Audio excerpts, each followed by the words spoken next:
Unmet expectations causes conflict. Number one. Number two, self-centeredness causes conflict. Self-centeredness. Solomon was coming in looking for something. Mama was at home mad because he didn't text, mad because he was working late, mad for whatever she wasn't having. He failed to meet her expectations, and she was being self-centered because then it was all about her. Okay? If you are dating someone, or you're talking with someone, or you're engaged with someone, or you are married with someone, and you argue all the time, there's a problem. And you argue a lot, and you think, well, then maybe we'll get engaged and that will make it better. It's not going to happen. Okay? And if you get engaged and you're still arguing, you think, well, if I just get married to them, the arguing will go away. Not going to happen. And then if you're married and you're still arguing, you think, well, we'll have a family. Probably not going to happen either. Probably not going to happen either. So I want right now for you to think about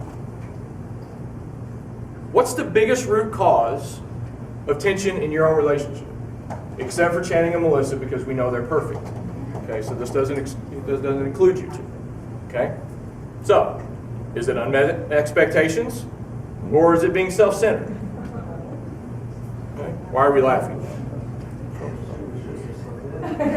Should have just slept in. Oh no. No, this will get better. Okay? Let's go back to verse 3. Let's go back to verse 3. She says, I have taken off my robe, must I put it on again? I have washed my feet, must I soil them again? Basically what she is telling King Solomon is, go away and die, I'm mad. Get away from me. Not die. Well, it just kind of is what it is. Now, immediately look to verse 4. Then she says, my lover thrust his hand through the latch opening. My heart began to pound for him. Okay. One breath, she's mad. Go away and die. The very next breath, my heart pounds for him. Okay, so, yeah, say it again. Welcome to women. Welcome to women. Look. I looked at commentaries. I Googled to try to find the transition. And there wasn't one. And you nailed it right on the head. 4 simple words, gentlemen. Listen to me. She changed her mind. Right. 4 words and a breath, and she's changed her mind. So now it's no, then it's yes, then it's yes. And ladies, you wonder why we have gray, balding, we lose weight, Always off all. and we're always like this because we don't get you. Okay? All right. So now here's where it gets a little bit more serious. Okay? And I want you to pay attention how quickly again the story changes. Okay? Verse 5. She says, I arose to open for my lover. My hands dripped with myrrh. Now, what he had done when he had reached his hand through the latch opening is he had taken myrrh, which is a sweet fragrance, kind of like, cologne, men's cologne. Okay? And he had rubbed that myrrh on the door handle. Okay? Just as a sign to let her know that he was there. Okay? He didn't force his way in. It's kind of like, we leave it, fellows try to be cool and we leave a shirt with a little splash of our little cologne on, and the girls are supposed to go, oh, like that. Okay? Or when we squirt it on the teddy bear, and Taylor used to do that, and she's not here to pick on it. Little squirt of Dusty's thing on the teddy bear, like that. Anybody ever done that before? You liars. You are so lying. Okay? I used to do it. Right, back in the day. Okay, so that's what he did. He just wanted to let her know that he was there. Okay? My fingers were flowing with myrrh on the handles of the lock.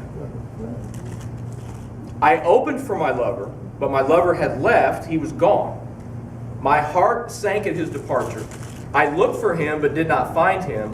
I called, but he did not answer. The watchmen found me as they made their rounds in the city. They beat me. They bruised me. They took away my cloak, those watchmen of the walls.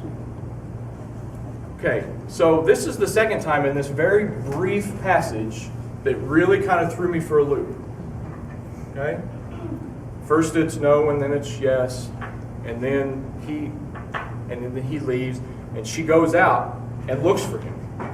Now the watchmen think, they don't know who she is. Okay? They think she's of some type of threat. So in an instant, they beat her, they take away her cloak, all because she was out looking for her husband. So she's physically beaten, she's emotionally beaten, because she was out looking for the one that she had sent away. Something very small in their marriage led to something very big and very damaging. We ever been there? Think about it. Think about it. Think about a very minute thing that caused husband or wife or boyfriend or girlfriend all of a sudden just to turn and walk away. And then all of a sudden something really big happens out of something very small. This is where she's at. Okay? What do you think she's thinking about her decision now? Ooh, that would, yeah, not so sure. Not so sure about it. Okay? We tend to think that when we fight, listen here to me very closely. We tend to think that our spouse is our enemy. Right? Or boyfriend. Or maybe someday boyfriend. Okay. All of a sudden, when there's conflict, there's no longer a bond. There's a war. And here's the clue. Okay? They're not the enemy.